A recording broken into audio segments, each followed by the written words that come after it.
শাহি টুকরা যে কি মজার একটা ডেজার্ট, এটা এখন পর্যন্ত যারা না খেয়েছেন তারা জীবনে খুব দারুণ একটা জিনিস মিস করে গেছে। এই শাহি টুকরা আমার আর আমার পরিবারের সবার ভীষণ পছন্দের। এখানে শাহি টুকরা বানানোর জন্য আধা কাপ চিনির সাথে 1 কাপ পানি মিক্স করে একটু দারচিনি আর এলাচ দিয়ে চিনিটা গলা পর্যন্ত ফুটিয়ে নিয়েছি। তারপর 8-10 পিসের মতো পাউরুটির সাইডের অংশগুলো কেটে ফেলে দিয়ে মাঝ বরাবর একটা করে টুকরা করে নিয়েছি। কিছু কাজু আর কাঠবাদাম কেটে নিলাম কুচি কুচি করে। চুলায় প্যান গরম করে একটু ঘি গরম করে নিয়েছি। ঘিয়ের মধ্যে পাউরুটিগুলোকে এপাশ ওপাশ করে আমি ভেজে নিচ্ছি।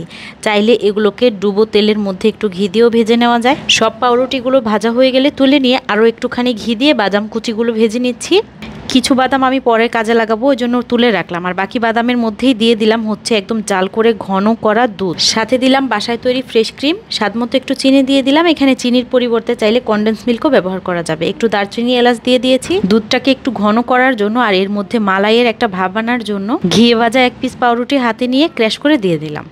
এখন এগুলোকে ফুটে ওঠা পর্যন্ত একটু জাল করে নিচ্ছি। দুধ যেহেতু ঘন করা, খুব বেশি সময় আর জাল করা লাগবে না। দুধের মিশ্রণটাকে চুলা থেকে নামিয়ে রাখার পরে কিছুক্ষণ পরপর একটু নেড়ে রাখছি যাতে করে মোটা শর্ট পড়ে না যায়। আর এর ফাঁকে কিন্তু আমি পাউরুটির পিসগুলো সব চিনির শিরার মধ্যে 1 সেকেন্ড করে ডুবিয়ে আবার তুলে সার্ভিং ডিশের মধ্যে সাজিয়ে রেখেছিলাম। তার উপরে দুধের মিশ্রণটা ঢেলে দিয়েছি। মিশ্রণটা যখন ঠান্ডা হয়ে এসেছিল উপর থেকে বাদাম কুচি দিয়ে সাজিয়ে নিয়ে এটা ঠান্ডা করে পরিবেশন করতে দারুণ লাগবে।